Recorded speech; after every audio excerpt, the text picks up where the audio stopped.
Olá, pessoal! Estamos começando mais um Papo na Mesa e hoje nós temos uma convidada aqui muito especial e eu quero convidar você para ficar ligadinho aí porque vem muita coisa boa.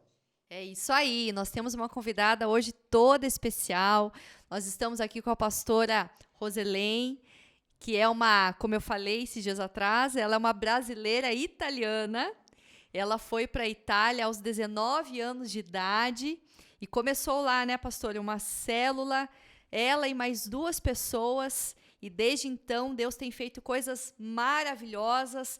Hoje ela tem a maior igreja evangélica na Itália e dá cobertura para 98 igrejas ao redor do mundo. Então, nós queremos receber com muita alegria hoje pastora Roselen.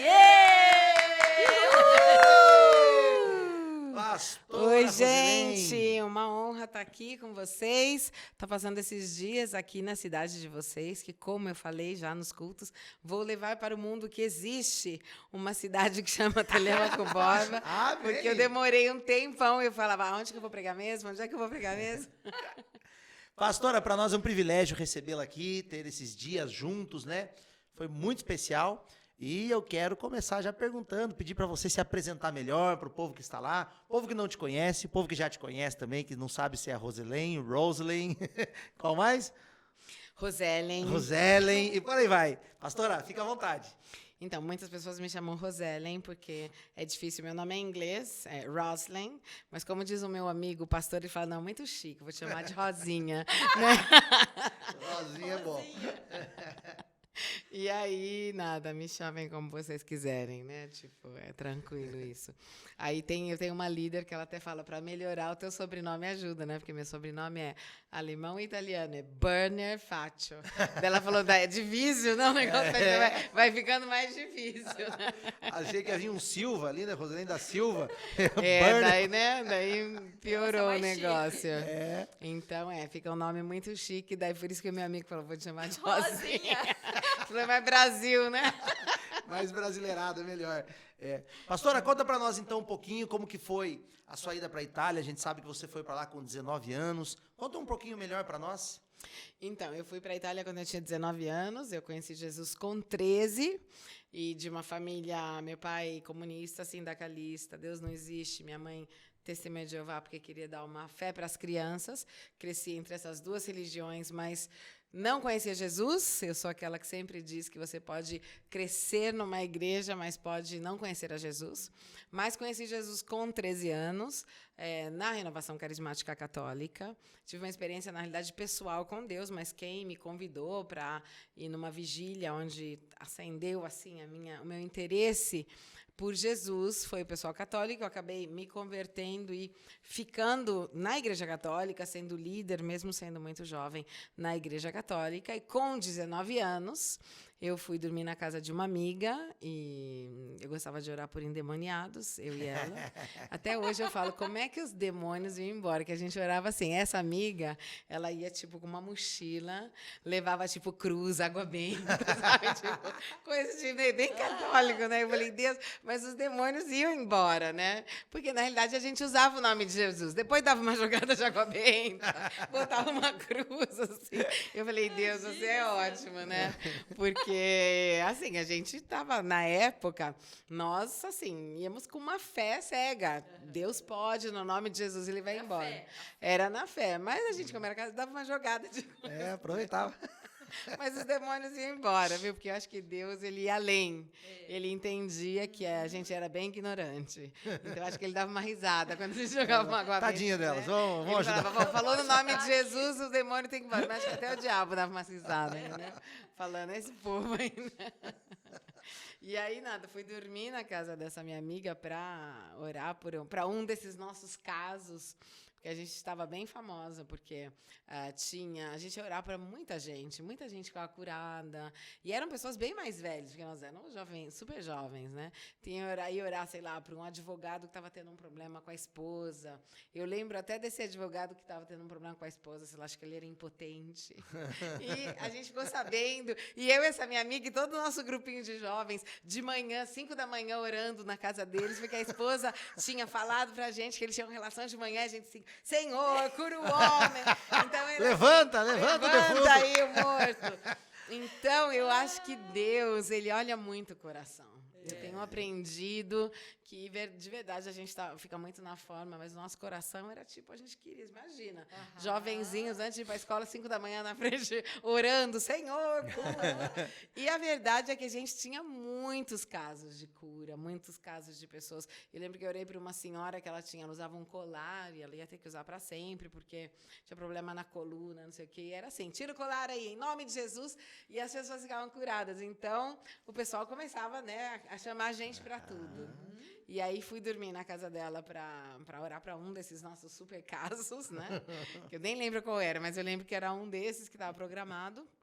E a irmã dela, eu acordei antes, a irmã dela estava ali na sala vendo Tom e Jerry. Tom e Jerry estavam em Veneza, na Itália, e ela olhou para mim e falou assim, eu gosto tanto da Itália. E eu, assim, sabia muito pouco da Itália. Eu tinha uma amiga que ela tinha sido freira, ela era italiana, e depois ela tinha saído do convento, acho que ela era uma freira meio rebelde, até mora na Bélgica hoje. E ela falava que ela era da Itália, a família dela era da Itália, mas ela era chatíssima, super deprimida. Então, acho que já piorou, né? Eu falei, nossa, eu imaginei que o italiano era tipo ela. Eu lembro que uma vez ela até quis se jogar da janela, eu abri a janela e falei, se joga. Faça esse favor, né? Tipo, eu não aguentava mais ela, nem ela não se jogou. Porque quem quer se jogar nunca fica falando, né? E aí, então, assim, para mim, a Itália era essa moça chata, era bem longe, porque eu queria, sei lá, ir, como todo brasileiro, né, que é para os Estados Unidos e tal, ou para o México. E eu falei, legal, né, vamos, que bonito, um dia. Porque, assim, jovem sempre fala que vamos viajar para qualquer lugar. E depois passou assim, o dia seguinte ela ligou e falou, então, a gente vai nesse dia, já vi a passagem. Eu, não, peraí, calma. Eu não tenho dinheiro para ir. Ela, não, eu tenho uma herança, eu pago, depois você trabalha lá, me paga. São aquelas coisas de jovem que resolve tudo em 2 minutos, né? Você sabe que não tem tempo ruim. A gente dá um jeito, né? E eu acho que, não importa, aventura. A gente dorme. Eu conheci, a gente pegou vários endereços, da tia de uma, do primo de outro. A gente conhecia bastante gente na igreja católica, num apostólico, que é aquele cara que substitui o Papa, né? Tipo, no Brasil e tal. Tem tipo uma embaixada, né? E eu falei, não, peraí. Eu falei, vou orar. Ela falou, tá, então ora. Eu falei, não pedi para os meus pais, tipo, nunca pensei. E prometi para ela que ia orar, acabei orando. E Deus falou para mim, eu tenho um plano para você na Itália. E eu achei muito engraçado, porque se não fosse Tom e Jerry, esse plano eu acho que não ia acontecer. E aí eu falei, nossa, Deus, mas você fala assim, uma coisa tão grande, através de Tom e Jerry, eu imaginei através da Bíblia, né? O Senhor te manda, né, para Roma, sei lá. E, né, cartas romanas, sei lá. E aí o Senhor falou assim comigo, eu falo com cada um no nível que ele se encontra. E eu comecei a rir, falei, cara, meu nível deve ser bem baixo. Tá muito né? baixo. Ele teve que desenhar gôndola, botava Itália, água, né? Mas foi assim. E eu gosto de pensar nisso porque o meu relacionamento com Deus sempre foi... Eu sou bem amiga de Deus, né? Eu gosto de ser amiga de Deus, sabe? Passar tempo com Deus. E eu não tenho um relacionamento com Deus que ele está lá no céu e assim, o eterno, né? Ele está na nossa cotidianidade. Então eu gosto muito de dar risada com Deus e eu imaginei que ele fez isso para que eu pudesse dar risada a vida inteira, falando, cara, ele me levou para a Itália vendo um desenho animado. E para sair da caixinha, né? Porque às vezes a gente põe Deus na caixinha. Tem muita gente que não tem relacionamento com Deus porque acha assim que ele é muito Deus para ter relacionamento com a gente. Se ele for falar, e se for falar, vai falar assim, sei lá, quando você tem um câncer ou para uma missão, não sei aonde, em um modo diferente. Então, quando a gente entende que ele está assim na nossa cotidianidade, que ele pode falar coisas muito simples até. Isso, né? É relacionamento, né, pastora? Isso. É relacionamento. Eu assim, até quando eu tenho que dar um presente para alguém no aniversário, eu oro pedindo para Deus. Porque eu falo, se ele é meu amigo, eu pediria para um amigo, para uma amiga, tipo, o que você acha? Eu vou dar esse telefone. Você acha que ele gosta? E eu, assim, já vivi experiências loucas, até com presente de aniversário, por gente que fala assim, meu Deus, era o que eu estava querendo, era o meu sonho, sabe? De falar, como é que você soube? Eu falei, não, eu orei. E as pessoas falam, nossa, mas você fica orando, Deus tem mais coisas para fazer, né? E a verdade é que quem fala isso diminui Deus, né? Porque ele é como falar assim, olha, um pai ele tem um filho paralítico e um filho normal. Aí o filho paralítico, ele dá atenção porque o filho é paralítico. O outro fala, pai, eu quero um chiclete. Cala a boca que você está bem, tem que cuidar do teu irmão paralítico, né? Então, assim, é diminuir Deus, porque ele pode responder a uma coisa bem simples, como um presente de aniversário, uma coisa boba até, né, que seria o chiclete. E isso não quer dizer que ele vai deixar o irmão paralítico, né? Porque tem gente que fala, Deus tem que pensar, não, o mundo está em guerra e Deus vai pensar no chiclete? Vai, porque ele é Deus, ele é pai, né? Ele se preocupa com detalhes. Senão seria, Deus cuida só de quem está passando mal, deprimido, sofrendo, e os coitadinhos que estão bem, né? Não ganha nada. Ele vai traumatizar o filho. Eu tenho uma minha líder que ela nasceu com uma palatosquise bilateral, né? Tipo com labro leporino. E ela tem uma irmã que odiou ela a vida inteira. Tipo, odiou, puxava ela pelo cabelo, porque a irmã era normal. Como ela nasceu doente, então os pais davam muita atenção para ela. E essa irmã dela uma vez falou para mim, nossa, minha irmã bebia água, os meus pais, ela bebe água. E eu não, porque eu era normal. E eu pensei nisso, eu falei, muitas pessoas acham que Deus é assim, né? Que ele vai traumatizar os filhos porque eles não têm um problema, então ele não vai escutar, porque ele tem muita coisa para fazer. Isso é diminuir Deus e não entender que ele é onipotente, né? Que ele pode fazer qualquer coisa e que ele é onipresente, pode estar em qualquer lugar. Então, essa coisa de Deus tem mais para fazer, tipo, você não entendeu nada de Deus. Você está, assim, colocando Deus ao nível humano. Dentro de uma caixinha de... se eu tenho muita coisa para fazer e alguém me mede uma coisa boba, eu não vou fazer a coisa boba. Mas, graças a Deus, você não é Deus. Né? E, bom, aí nada. Então, ele acabou falando isso para mim, eu acabei indo para a Itália. E fui, preparei, orei. No começo, minha mãe não queria que eu fosse. Meu pai falava, não, vai, porque se você não for agora, com 19 anos, quando é que você vai, né? Às vezes, depois acaba, sei lá, tendo filho, casando, 1000 coisas, e talvez você nem vá. Então, ele estava na torcida para que eu fosse, minha mãe não. E nada, depois ela entrou, né? Mandou fazer roupa para eu ir, tá indo na capital da moda. Então, eu lembro que passou uma senhora lá 1 mês fazendo roupa para mim. E a gente imaginou, né? Tipo, vai, é Itália, não sei o quê. Só que quando eu cheguei lá, me roubaram. Então, tudo que tinha feito, assim. Foi. Agora, não roubaram as malas, porque muitas pessoas falam, mas eles roubaram as malas? Não.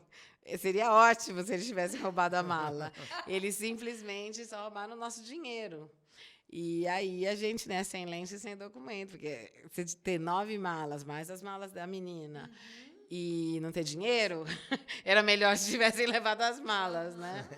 E, então, a gente viveu um momento bem difícil, onde a gente dormiu na rua, algumas pessoas que dormiram na rua ensinavam a gente como dormir na rua. E eu não queria ligar para minha mãe, na época não tinha celular também, porque, tipo, você mata a tua mãe do coração, né? O que ia falar, né? Tá tudo bem? Não. Tem comida? Não. Tem lugar para dormir? Só Não. Vai dormir na preocupar, rua. né? E eu não vim assim de uma família que a gente dormia na rua. Então, eu sempre falei, melhor estar preocupada que não liga, porque também custava muito ligar. Então, era tranquilo. Eu lembro que na época, para falar 5 minutos, custavam $400. Eu lembro que eu trabalhava um mês inteiro para poder ligar e falar, oi, tudo bem? Então, esse não ligar, eles podiam pensar, foi porque é difícil e tal, né? E eu preferi contar tudo isso só quando eu voltei, depois de 1 ano, que a minha família... Quando você foi direto para Milão? Não, eu fui para Roma. Tudo isso aconteceu em Roma. Eu fui roubada 3 vezes na minha vida. Uma agora, no Brasil.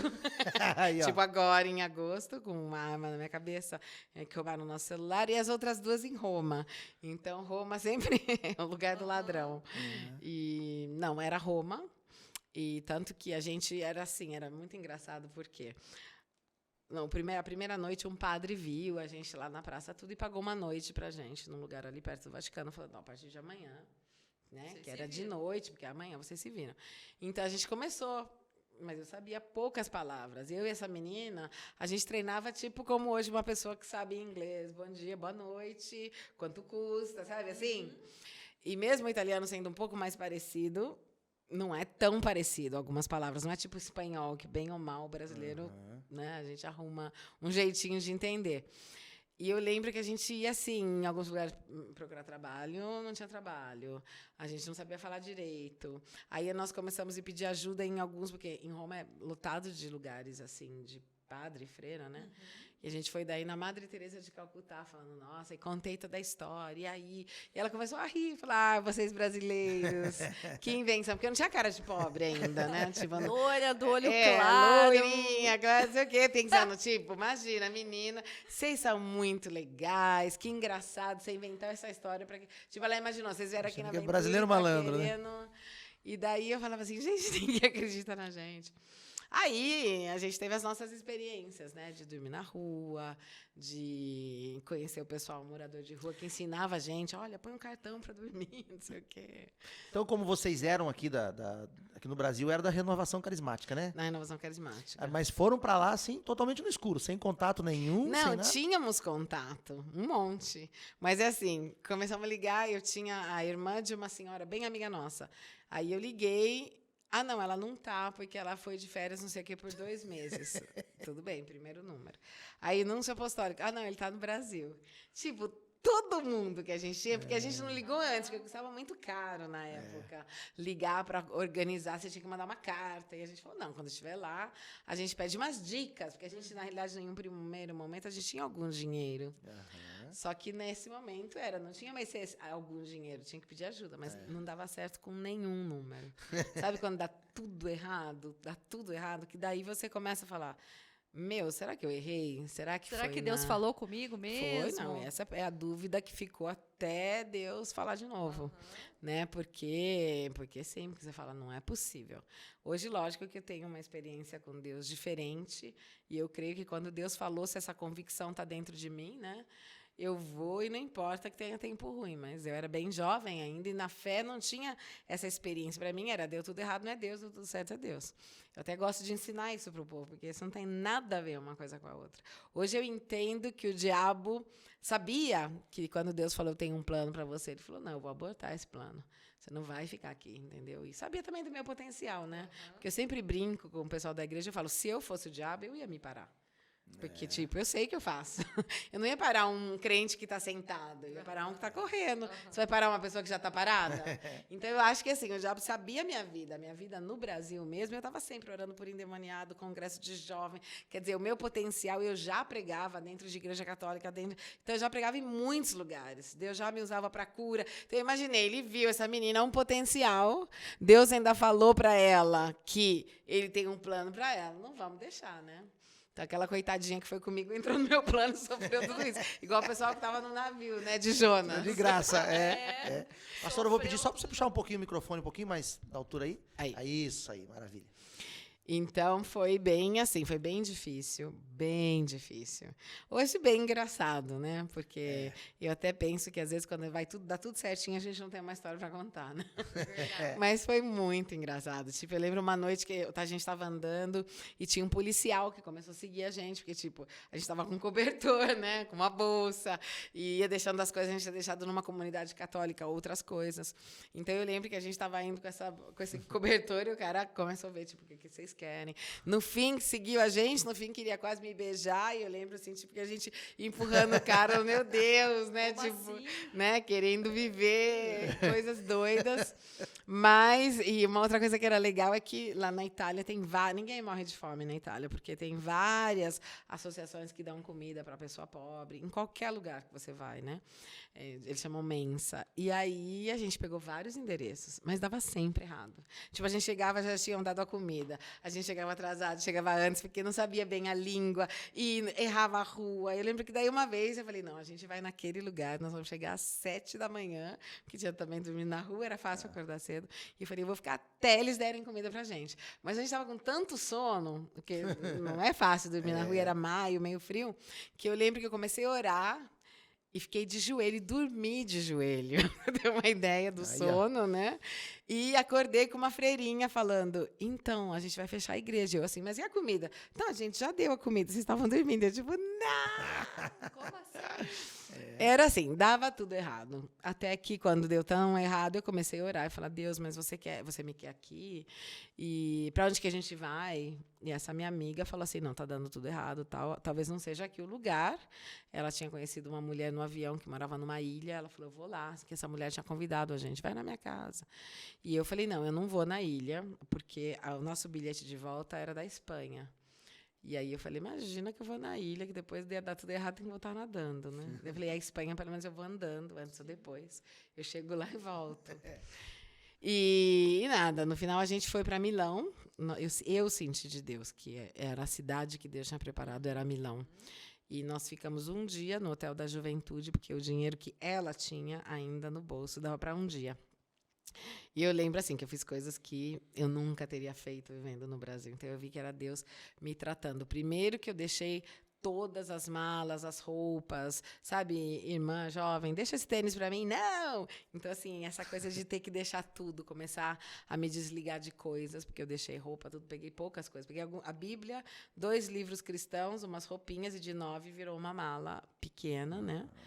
E a outra coisa, assim, essa coisa de, né, ter que esperar em Deus para comer. Eu lembro que era assim, tomara que eu vou esperar que alguém dê, ou que aconteça alguma coisa para a gente comer. E nesse OBEG da Juventude, eu fazia coisa que eu nunca teria feito, sabe? Tipo, você vai comer aquela geleia? E o moço, não, posso levar para mim? Tipo, você vai acabar com aquele pão? Tipo, coisas que a gente vê no Brasil, que você fala, gente, assim, gente muito pobre que faz isso.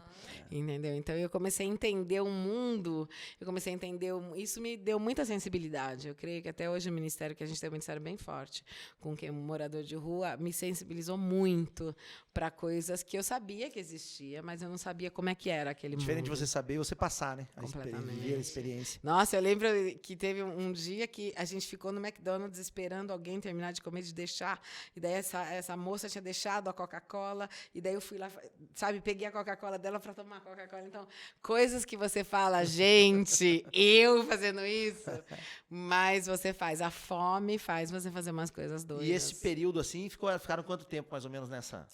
Olha, não ficamos nem muito, na realidade, porque acho que foi tipo uns 4, 5 dias. Depois a gente foi para Milão. E daí nós conhecemos nesse hotel para a juventude um moço. E foi depois que eu fiz uma oração muito profunda. Eu estava tomando banho. Eu falo sempre que eu tomei banho com as minhas lágrimas. Eu falei assim, Deus, eu devo ter errado tudo. Era a época, eu saí do Brasil na época do Collor de Mello, que ele tinha pego o dinheiro do povo que estava no banco. Assim, o Brasil estava quebrado politicamente, não tinha coisa no supermercado para vender. Era um momento bem difícil do Brasil. E eu, lógico, como todo mundo, metia pau no governo. Eu, assim, as promessas que eu fazia para Deus. Nunca mais eu vou falar mal do Brasil. O Brasil é um lugar legal. Se você me levar de volta, eu vou abençoar o país onde eu tô. Eu vou, não sei o quê, fazer mil promessas. Tipo, me leva embora. E eu tomei banho com as minhas lágrimas, falando, Deus, se eu errei tudo... Você fala comigo, eu volto a pé, eu vou falar para todo mundo que eu errei, para todo mundo que eu falei que você falou comigo, eu vou falar que você não falou, tá, mas me tira daqui. Sabe quando... Eu lembro que eu fazia assim com o cabelo, tá vendo? Chegou aqui, se você queria me provar, eu entendi que eu tinha chegado no limite de uma prova, sabe? Tipo, eu não tinha mais forças. E aí, nesse dia, depois que eu tomei esse banho com as minhas lágrimas, conhecemos um menino que falou, não, eu estou morando aqui porque eu estou mudando de casa, mas acontece, é difícil, não sei o quê. E levou a gente para comer pizza, que eu lembro que eu comi 2, e na Itália a pizza é desse tamanho, assim. E eu comi por alguns meses, eu fiquei com uma coisa que chama pânico de comida mesmo. Eu já tinha acabado de comer, mas eu queria comer. Tipo, eu precisava comer com a ideia, talvez amanhã eu não coma. Medo de que faltasse amanhã. Com medo de que faltasse. Assim, uma sensação doida, porque, tipo, você está explodindo e você começa a falar, não, mas eu vou levar isso. Que em todo lugar começa a falar, dá para levar banana, sabe assim? Tipo, você fica quase esperando que vai dar errado de novo. E graças a Deus, depois passa, né? Mas ficou um tempo assim. E nada, depois esse menino nos levou na casa de umas irmãs que davam trabalho para estrangeiros, tudo. A gente chegou lá e essas freirinhas lindas. Ai, que bom, bem-vindas. De onde vocês são? E a gente do Brasil. Na época, não tinha estrangeiro. Pouquíssimos na Itália. Tinha só das Filipinas, alguns africanos. E as brasileiras que iam para lá, iam para se prostituir. Ou travesti ou brasileiro. Então, quando a gente falou do Brasil, todas assim, os brasileiros não são bem-vindos, né? Benvenuti, como é o sobrenome. Viu? E eu fiz de conta que eu não entendi. Eu assim, eu falei, imagina, não entendi, vou ficar aqui, né? Mas elas foram queridas, prepararam um banho pra gente, tal. E depois, como eu amava Jesus e a minha vida era no mundo católico, então estava super feliz com isso. Por quê? Porque eu já comecei na missa com elas e já fiquei super amiga. A Madre Superior, assim, me viu que eu era uma menina que orava, porque eu estava sempre em toda oração, eu não faltava um. E essa menina, imagina, né? Ela não era aquela amiga que orava comigo, era irmã. ela foi embora. Passou um tempinho, acho que uma semana, ela foi embora. Foi dormir na casa desse menino que tinha falado com a gente, ficou acho que uns 2 dias e voltou para o Brasil. E eu não voltei, eu estava pensando em voltar, de qualquer jeito, porque eu comecei a conhecer essa irmã e tal, e o Senhor me colocou um peso de oração por ela, pela Madre Superiora, né? Muita. E o Senhor falou para mim que ela tinha problemas, que eu estava naquela casa para ajudar ela. Então, era a minha primeira missão na Itália. Eu falei, não, então eu vou ficar para ajudar. Mas eu não sabia exatamente o porquê. E um dia eu perguntei para ela. E ela falou assim, não, é porque eu vejo muita gente entrando, estrangeiro que passa a fronteira, na época eles davam tiros. E eu imaginei que ela estava numa meio depressão por causa das notícias ruins, né? E aí eu fui orar por ela, por essa causa. E o Espírito Santo falou para mim, não é isso. Aí eu falei para ela, olha, Deus falou para mim que é uma outra coisa, não é por isso que você está mal. Ela falou, Deus fala com você? Porque eles achavam que eu era meio louca, tipo, passou um monte de dias, fome, não sei o quê, agora escuta até Deus, né? Tá delirando. E eu imagino que eles devem ter visto bastante gente assim mesmo. Aí ela falou, então pergunta para Deus o que eu tenho, já que ele falou que não é isso. Eu fui perguntar. E falei, então, Jesus, ele falou, ela está apaixonada pelo padre. Como padre, para mim, brasileira, padre é um padre, né? Senão, se fosse o pai, Deus ia falar, está apaixonada pelo pai. E eu entendi que tinha um rolo amoroso lá, né? Só que, como eu era muito jovem, eu entrei no convento gritando, assim, porque eu estava tão feliz que eu tinha descoberto, que eu entrei e falei assim, eu entendi, você está apaixonada Tem uma pelo revelação. padre. E naquele dia todo mundo ficou sabendo, né? Porque só alguém sabia. E eu lembro que ela me levou para o quarto dela e começou a chorar. E ela era, assim, bem mais velha do que eu, né? Sei lá, hoje ela devia ter uns 20 anos mais do que eu. E começou a chorar, abriu o coração, pedir ajuda para mim. Tal. Então, eu entendi que Deus estava me colocando ali para ajudar essa moça. E, na realidade, eu fiquei na Itália pensando, eu vou depois, porque eu tinha um bilhete que era daqui a um mês, eu falei, eu vou ficar até esse momento e depois que eu ajudar ela, então eu vou embora. Eu ia dar até um sentido, né? Então, talvez eu vim para a Itália para ajudar uma pessoa, porque senão era muito...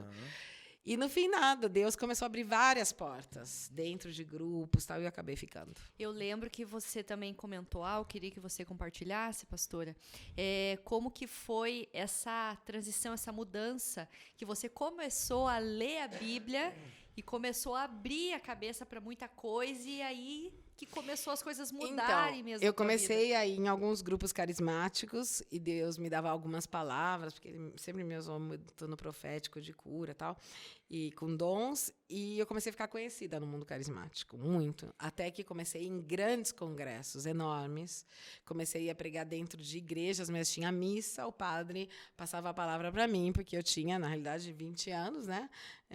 Já tinha feito 20, mas sabia bastante da Bíblia, estava acostumada a pregar, porque eu prego desde os 13. Então, começou a se abrir muitas portas. E um dia eu fui pregar numa dessas igrejas, um sacerdote me convidou para morar em um convento, para ser líder desse convento. Eles tinham várias, na verdade eram casas de meninas, né? Não eram bem um convento. E daí que faziam um voto de pobreza, castidade, para poder ser líder deles. E eu acabei indo lá, e ali eu comecei a ler a Bíblia, ler direitinho, né? Porque na Igreja Católica tem algumas leituras pré-confeccionadas, num livro que chama Liturgia das Horas. E ali eu comecei a entrar em grande crise, porque eu li e falei, mas está escrito isso, por que a gente crê nisso? Está escrito nisso, por que a gente crê nisso? Está escrito nisso. E, graças a Deus, um outro sacerdote que estava lá, que era o líder de todos os padres caputinos, né? Que chama, que não é a bebida, não é o café. Mas é uma parte dos franciscanos, tem conventuais e caputinos. Tal. São 2 partes diferentes da mesma ordem. E ele falou assim, olha, você tem razão. O que você está dizendo é sério, a Bíblia diz isso. E aí, pior, né? Falei para ele, mas se a Bíblia diz isso, então vamos dizer para todo mundo que a Bíblia diz isso, vamos falar para o padre abrir, o Papa abrir a janelinha, vamos pedir perdão, né? De vários erros da história, e vamos começar de novo. E ele ria, falando, destruiria a Igreja Católica se fizesse isso. Lógico, você vê que você é muito jovem, e isso não se pode fazer, né? Tal. Então, ali começou a minha crise dentro da Igreja Católica, mesmo sendo bem conhecida no mundo carismático. Aí eu já estava num momento onde eu era bem conhecida, já estava vivendo, assim, fazendo retiro só para padres, só para freiras. Mesmo sendo bem jovem, tenho várias fotos, eu com essa carinha de 20 anos, com um monte de freira, e na realidade eu era pregadora, entendeu? Não era a menininha que a freira cuidava. E com padres e tal, tem essas fotos, assim, bem históricas. Mas você não chegou a ser freira? Então, não cheguei a usar roupa de freira, mas a gente tinha votos nessa casa, né? A gente tinha fotos de castidade, obediência e tal. Mas a gente não usava a roupinha de freira, porque eles falam, tipo, chama terceira ordem, como se fossem freiras, mas não de uma ordem onde tem roupa. Que usar as tal, vestimentas, né? e tal. Exato, uma coisa entre o leigo e o conventual. Então, Então, e aí a leitura da Bíblia foi... a leitura da Bíblia abriu os meus olhos até a hora que era uma noite onde tinha, assim, tipo, ia começar a escola de teologia e o bispo de Assis falou, se você não tem convicção do que você está fazendo, o que não é convicção, o que não é fruto de convicção é pecado. Se você está fazendo essa escola, você tem que ter convicção. Eu falei, eu não tenho. E aí ele falou, você não deveria fazer. Para mim, a hora que ele falou isso, eu entendi que eu não devia estar lá. E que bom que Deus coloca pessoas certas no lugar certo, né? Esse sacerdote que te orientou, né? Ele, tremendo. Né? E às vezes também, esse bispo não sabia que eu ia embora através da boca dele, né? Provavelmente. Às vezes Deus também, ele pega algumas frases, né? Às vezes até na nossa pregação, que tem gente que fala, nossa, quando você pregou sobre isso, você fica pensando, será que eu preguei sobre isso? Meu Deus, quando que eu falei isso? Aquela frase dentro de uma frase, aquela palavra que virou o rema para aquela pessoa, né? Então, o Espírito Santo faz. Aí, o que eu fiz? Eu tinha medo de errar, eu saí dali, fui viver na Espanha, com a Opus Dei, que é uma outra franja da Igreja Católica. E eu fui eu queria saber mais, mas não vai dar tempo, né? Opus Dei. Ali é uma história bem longa, mas ali eu tive mais convicção. Aconteceram várias coisas onde eu tive muita convicção que eu tinha que sair, que eu tinha que ir embora, até a hora que eu quis ir embora da Itália, porque eu falei, a Itália, para mim, é o mundo católico. E resolvi que eu ia. Aí fui fazer uma viagem na Europa, com uma mochila. E nessa época, assim, o mundo evangélico na Itália não existia? Não, existia. Tinha até algumas igrejas assim que iam em algumas coisas carismáticas, porque a renovação carismática ela nasceu com a Igreja Católica, né? Foram alguns jovens nos Estados Unidos que tinham amizade com alguns jovens da pentecostais, que viram essa experiência do Espírito Santo e quiseram ter a mesma experiência levando dentro da Igreja Católica. Então, bem ou mal, tem sempre uma unidade. Eles sempre escutam as nossas músicas, leem os nossos livros. Tem uma conexão, né? Tem uma conexão. Até no mundo católico, lá em cima, eles não gostam da renovação carismática, né? Eles acham que eles são os evangélicos católicos, né? Porque falam muito do Espírito Santo, dons, tal. Então, sempre teve nenhuma briga. E aí, nada. Daí, quando eu entendi que eu tinha que sair e tal, eu estava pensando em ir embora da Itália, eu tive uma experiência com Deus bem forte, onde ele me tirou da terra e falou comigo que eu ia viver na Itália, que Deus tinha um plano para mim, que eu ia falar para muitos políticos, que ele ia me levar dentro de lugares assim da arte, do espetáculo, mil coisas, e falou que eu ia começar algo. Eu achei que era para daqui 50 anos, né? Porque eu falei, às vezes a promessa de Deus é daqui a alguns anos. E aí alguns amigos meus do Brasil, que já eram da renovação carismática, tinham deixado a renovação, todos, porque teve um momento que poucas pessoas, talvez mais jovens, sabem, mas teve um momento onde teve uma varredura. Assim, muita gente começou a se converter e Deus fez assim, tirou quase todo mundo da renovação carismática e quase todos viraram pastores, entendeu? Olha. Porque eles começaram a ler muito a Bíblia, a entender que não era uma questão de religião, porque a igreja fala muito a mãe igreja, né? Eles entenderam que não tem muito isso, né? Que a gente quer viver Deus, a Bíblia e o Espírito Santo. Que lá no céu não vai estar onde que religião que você é, mas quem verdadeiramente aceitou Jesus e seguiu a palavra de Deus. Pastora, você lidera, né, a Sabaoth Church, né, no mundo todo, e vocês são uma igreja de visão celular, né, em células, e você começou, então, né, com uma célula, você e mais 2 pessoas. Na época a gente não sabia que chamava célula. Mas foi. Era uma molécula, né? Porque Uma molécula, não era nem uma Era célula. eu e Tava mais duas formando. pessoas, né? Ainda não era uma célula. Mas foi desse jeito. Então, depois dessa visão que eu tive, onde Deus falou várias coisas para mim, do avivamento que ia ter na Europa, que eu ia ser uma das protagonistas desse avivamento, eu tinha falado de Jesus para um menino na piscina e falei de Jesus. E tinha uma menina que tinha se convertido nos Estados Unidos, que viu eu fazendo um estudo bíblico e me pediu para ser tipo mãe espiritual dela, seguir. E a gente começou assim, eu e eles dois, né? Antes eu conhecia esse menino na piscina. A menina eu tinha conhecido numa igreja, que eu fui numa igreja evangélica ver como é que era. Eu fui em duas. Até hoje um dos pastores fala: se eu soubesse que você era você, eu teria. Mas eu não cheguei falando: ai, gente, eu sou ótima sem pregar. Eu fui bonitinha, fiquei como todo mundo. Nunca tinha entrado numa Como igreja todo mundo que evangélica. vai numa igreja, né? Não é que vem primeiro dia e fala, eu sou isso. Você fica ali na tua. Mas e fica nunca vendo tinha como é que entrado em era. igrejas evangélicas assim Não, até então. nunca. E, assim, foi bem diferente, lógico, porque a minha ideia era que a igreja evangélica, eu imaginava todo mundo santo, eu falei, eles leem a Bíblia, então eles sabem tudo, então eles seguem. E, para mim, a igreja católica era mais idólatra, né? Tinha muita relação com santos e tal. Não tanto na minha época, mas depois isso entrou na igreja. E eu descobri que, assim, tem idolatria nos dois lugares. Um idolatra gente morta e outro idolatra gente viva. Mas são idólatras, né? Do mesmo jeito, porque no mundo evangélico tem uma grande Isso é muito adoração de homens, né? Chega o pastor, não sei o quê. O povo quer tocar, fazer, parece, né? E, logicamente, graças a Deus, não são todos os pastores que querem adoração, mas alguns aceitam esse tipo de coisa e, no fim... Então, eu falei, aqui só é adoração, adoração. Uma pergunta que muita gente me faz, mas como é que Deus fazia milagre quando você era católica? Fazia. E eles falam, mas como é que você estava, tipo, no pecado, porque você era idólatra? E como é que Deus te usava? Eu falei, queridos, tem tanta gente que está no pecado no mundo evangélico que Deus usa, pecado é pecado. Eu acho que Deus não vê a ignorância, acho que Deus vê a fé, né, pastor? O coração, a pureza, né? Absolutamente. Porque, tipo, tudo que eu entendia da Bíblia, como os meus amigos, eu seguia. É óbvio que eu entendia pouco. Quando eu comecei a entender mais, aí, quando você lê mais a Bíblia, Deus vai pedir para você. Porque enquanto você não sabe, né, no Atos dos Apóstolos diz que ele supera o tempo da ignorância. Então, eu não sabia. Mas a partir do momento que eu sei, aí não dá para ficar quieta. Aí a vida tem que começar a ser moldada. Aí né? a vida tem que começar a ser moldada. Então, ali você tem que tomar algumas decisões. Você não pode fechar o olho e ficar justificando sempre, né? Isso vale em qualquer mundo, né? E a gente pulou a parte do que vocês três estavam de pijama, né, pastor? A nossa igreja daí começa assim. Eu e esses dois, um domingo de manhã, a gente estava na casa desse menino, que ele era o único que tinha casa, que a gente não tinha.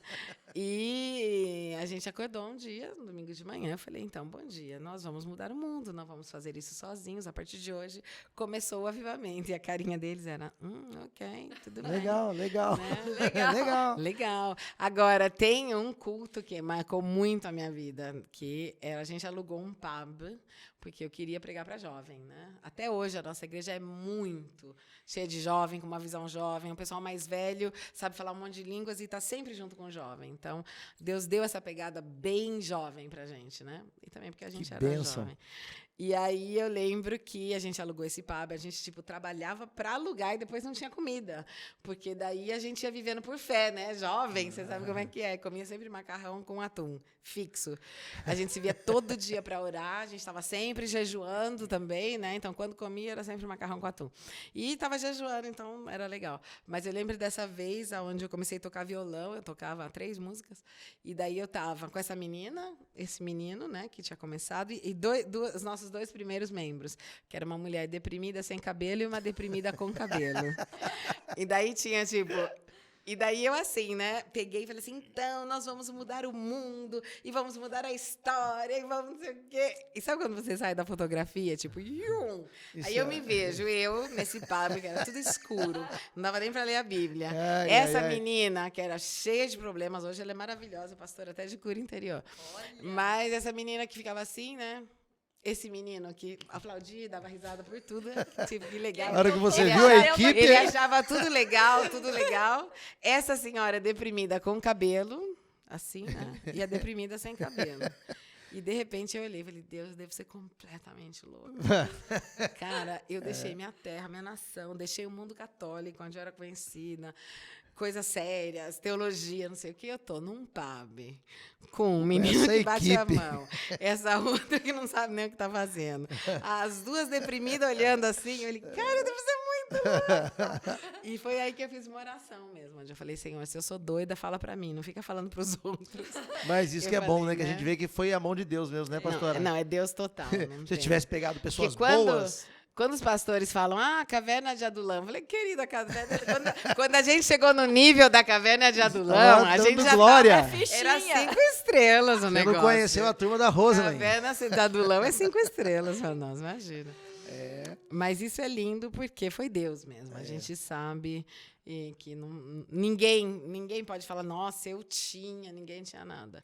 Mas a gente tinha uma coisa, um coração para Deus. Igual foi falado, né, no culto, né? A disponibilidade, né? Pessoas que estavam disponíveis, né? Eu sempre creio nisso. Deus procura gente vazia que ele possa encher. Então, a gente não estava cheio de nada, porque a gente não tinha nada. A gente estava só assim. Mas nós queríamos ver um avivamento. Nós queríamos ver algo diferente. Eu tinha vivido no Brasil, antes de partir, eu tinha aberto um grupo numa favela com 3 pessoas. Em 2 meses, estava com 300 pessoas. Olha. Então, eu imaginei que chegando na Itália ia ser assim. Eu falei, não, agora nós vamos mudar. Imagina, para ter 300 pessoas demorou, para ter 30, acho que a gente demorou uns 3 anos. Porque era diferente, mas isso não mudou. A nossa igreja tem muito esse impacto de conquistar, porque a Europa hoje é uma terra de conquista, né? E aí, abriram, conseguiram espaço para a igreja, como que foi daí essa... A gente ficou um bom tempo num pub, nesse daí, né? Depois a gente foi para um teatro. Não, depois a gente foi para um lugar, assim, pequenininho. Dali a gente começou a alugar teatros, porque ninguém queria alugar para a gente, porque era a época que chegavam os muçulmanos, e eles tinham medo de alugar para muçulmano. Então, tudo que não era católico, eles nem sabiam que existia evangélico, porque tem gente que até hoje não sabe. Eles chamam de seita, não sabem. Então, eles não alugavam. Gente, E daí, quando a gente falava que era evangélico, era tipo, não. Então, a gente começou a alugar um teatro, e daí a gente foi...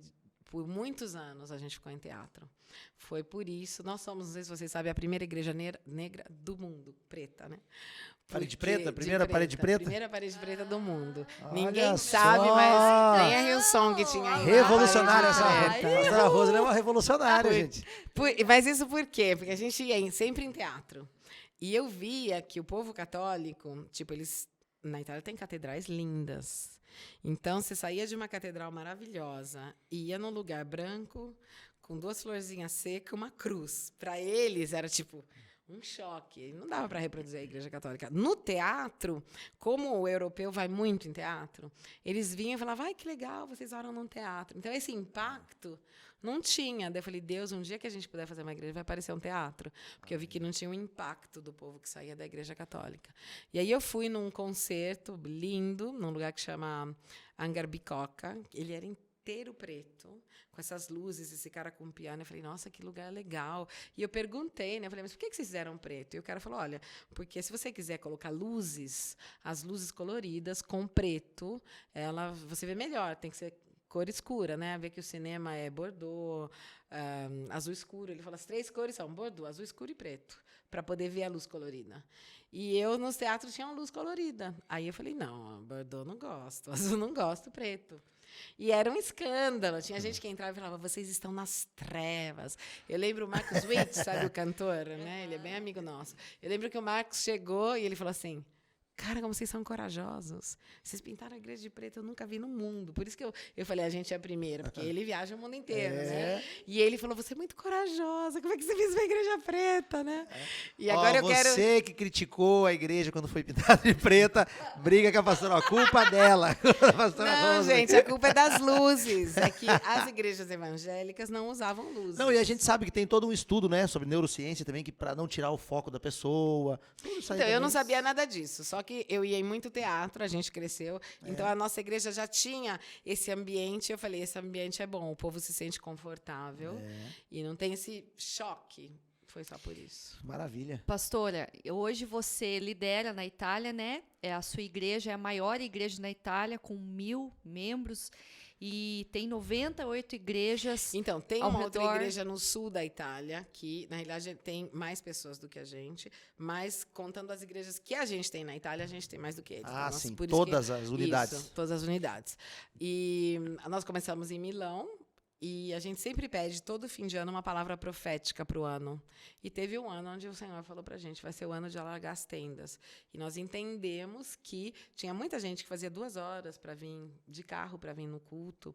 E aí a gente entendeu que era o momento de começar aonde esse povo vivia. Mas a gente imaginou que era para abrir umas 2, né? Aham. E depois eu fui entendendo que o nosso chamado era de plantar igrejas, porque é o método mais evangelístico do Sim. mundo, né? É Onde ma- tem uma igreja, tem tudo. Você fala para criança, para jovem, fala para o social. Então, a igreja, na realidade, ela cria vida na cidade onde ela Isso. está. Verdade, pastora.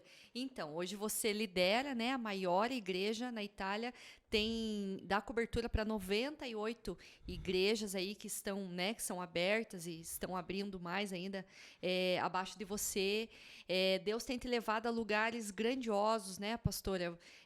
Conhecido muitos presidentes dos Estados Unidos, conhecido pessoas famosas. E isso não é para se gabar, é algo assim que Deus tem feito na tua vida. Deus tem feito, Deus tem te levado a lugares grandes. Mas tudo isso que você tem vivido é porque você pagou um preço muito alto também, né? Você compartilhou conosco quanto tempo vocês ficaram em jejum, em oração, para que vocês não errassem. Então, tudo isso que vocês estão vivendo hoje Nós porque... conquistamos com o joelho no chão. Aham. Quando a gente começou a nossa igreja, nós começamos a orar todo dia. A nossa igreja vai fazer 30 anos o ano que vem, e nunca parou a oração. Faz 30 anos que a gente ora todo Uau. dia. Então, a gente acredita muito na cultura do jejum da oração, porque era o que a gente sabia fazer. E isso eu acho que foi trazendo o céu na terra. Foram abrindo portas para a gente que ninguém na Itália nunca tinha vivido. Então, eu, de verdade, profetizei sobre uma prefeita que ganhou, Deus abriu portas para mim nesse National Prayer Breakfast, onde eu conheci vários presidentes, conheci vários políticos, fui na Alemanha, conheci um monte de político também. Então, era assim, coisas que Deus foi me colocando lá, mas uma vez eu perguntei para ele, por que eu tô aqui, né? Tinha pessoas melhores, ele falou, porque você orou por isso. Então, eu orei para poder entrar no mundo do espetáculo, eu orei para poder falar para algumas pessoas, eu orei, por exemplo, anos para pregar para uma pessoa que era presidente na época na Itália e acabei estando num jantar com essa pessoa e podendo pregar o evangelho. Então, eu entendi que por quê? Não é porque eu era melhor, mas porque tinha orado por isso. Sabe quando fala, vocês, em Tiago que fala, vocês não têm porque vocês não pedem? E eu entendi que, às vezes, a pessoa que está ali pedindo, você vai ser a primeira resposta da tua oração. Amém. Então, agora a gente está aí nessa conquista, né, da Europa, das nações, crendo que Jesus coisa está mais voltando, linda, né? e vamos correr. Você também. E a igreja, né, a Sabaoth Church lá na Itália é conhecida como a igreja dos famosos, dos artistas, né, pastora? A gente tem vários dubladores. Teve um período, sobretudo, que era no ano de 2000, que chegou muito artista, se converteu até uma artista hiper famosa. Então, a gente acabou saindo muito em jornal, televisão. E todo esse pessoal que não acreditava, né, em mim, em nós, porque eu era jovem, mulher, né? Esse mesmo povo aí começou a ficar perto. Ai, tudo bem, né? Porque Sempre acreditei em você. Sempre acreditei em você. Eu sabia que era mentira, mas não tinha problema. Porque eu sabia assim, se foi Deus que me colocou ali, bom, se não foi, melhor que vá embora, né? Então, eu acredito que a gente não pode querer um lugar onde Deus não nos deu. E não tem que ficar querendo, não tem que falar, esse lugar é meu, ou eu tenho que ser pastor dessa igreja. Não tem. É melhor estar no centro da vontade de Deus. Então, o centro da vontade de Deus pode não ser você na frente de uma igreja. E se você for na frente, você vai morrer. Porque o que não vem de Deus mata. Isso mesmo. E se tem alguém que às vezes não acredita no teu chamado, a pastora Roselém tem uma história, né, da vizinha, né, pastora? Todo mundo, eu conto a história da Carolina, né? Porque quando eu fui para a Itália, minha mãe tem essa amiga, Carolina, que falou um monte no ouvido dela. Coitadinha, tua filha vai viajar e você vai ficar sozinha e não vai mais ver. E não era, minha mãe ela não queria assim, nem que eu fosse. No fim, eu acabei ficando, né? Ela achou que ia ficar 9 meses e eu tô lá há 30 anos, então, 34 na realidade. Porque Deus, ele nunca fala tudo. Ele fala, vamos, que senão você não vai, né? Devagarinho, aí você abre o olho e fala, nossa, esses 9 meses viraram 34. Mas feliz de estar lá há 34 anos. E aí, A minha mãe, logicamente, ficou meio mal. E quando ela começou a viajar comigo, então eu paguei essa viagem, eu sempre dou uma viagem por ano para ela, para honrá-la. Aí ela sempre quer tirar uma foto, né, e mandar para Carolina. Então faz anos que ela fala, ai, tem que mandar para Carolina.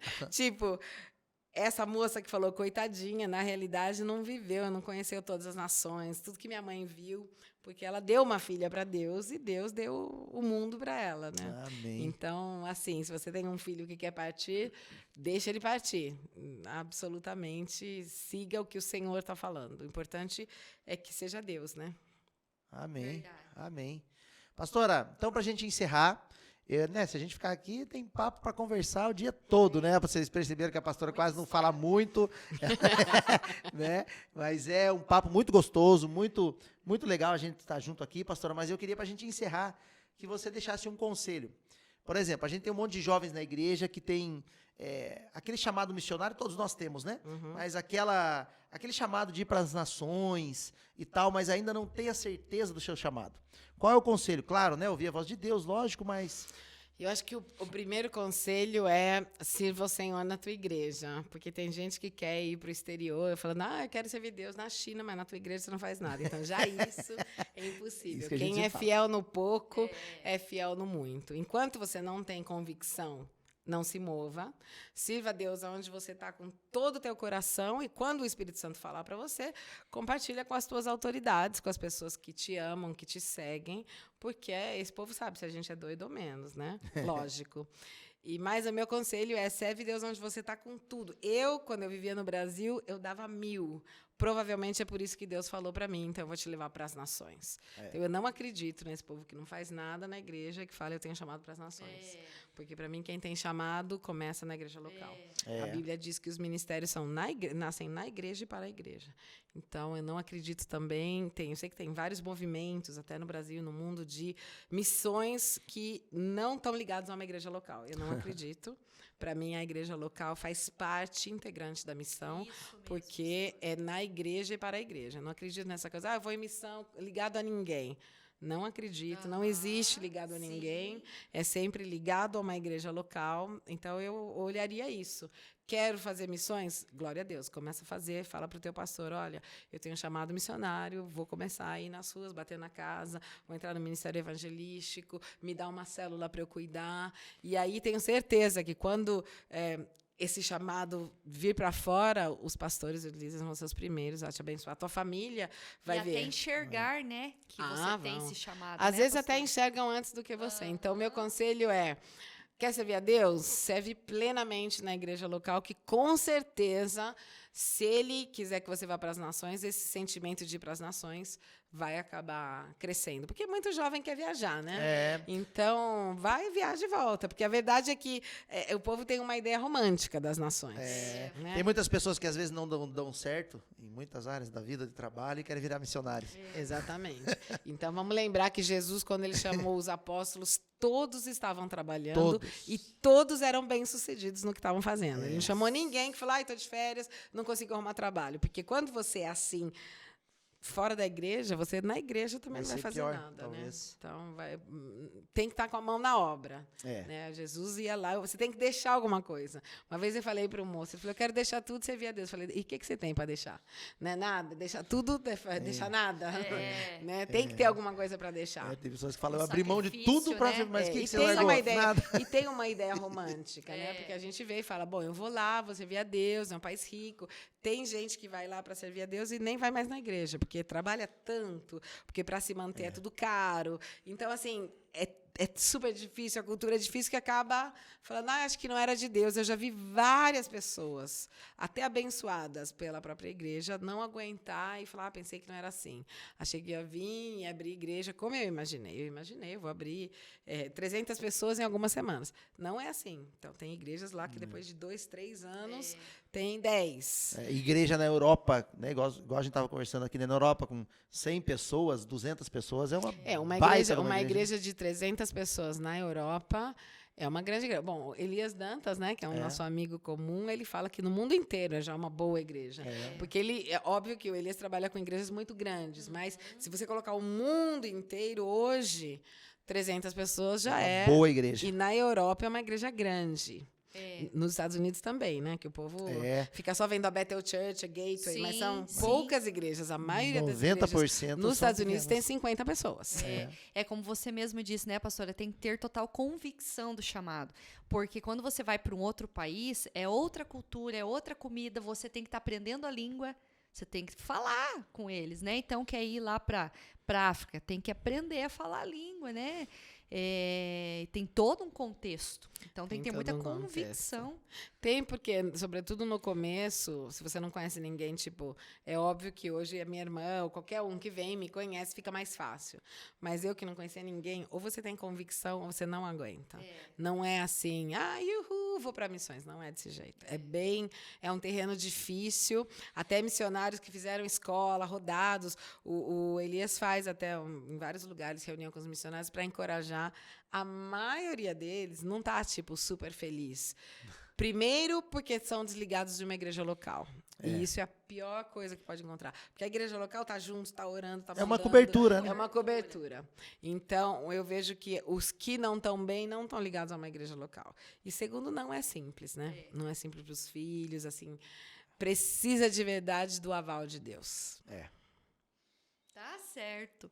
Pastora, nós queremos te agradecer. Que papo gostoso, que conversa deliciosa, quanto aprendizado, quanto ensinamento, que história linda, pastora. E eu tenho certeza que Deus vai te levar a lugares muito mais altos, lugares grandes, né? E nós queremos fazer, né, na próxima vinda tua, um segundo bate-papo, uma segunda conversa. Tenho certeza que vai contar muito mais coisas para nós. Mais do que lugares grandes, eu amo pregar onde ninguém Telêmaco pregou. Borba. Não, eu gosto de pregar.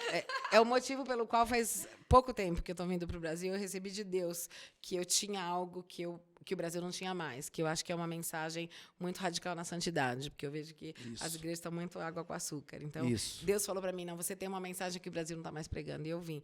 Mas eu conheço gente no Brasil inteiro, na nossa igreja, obviamente, num país de cego, quem tem um olho é rei. Então, a gente tem missionários, assim, a nossa igreja já teve Yonggi Cho, todo mundo que você pode imaginar, né, já passou por lá, entendeu? Lauren Kanigher, eu conheço gente, porque o povo até fala, posso vir grátis? Porque, tipo, eu quero ir para a Europa numa igreja.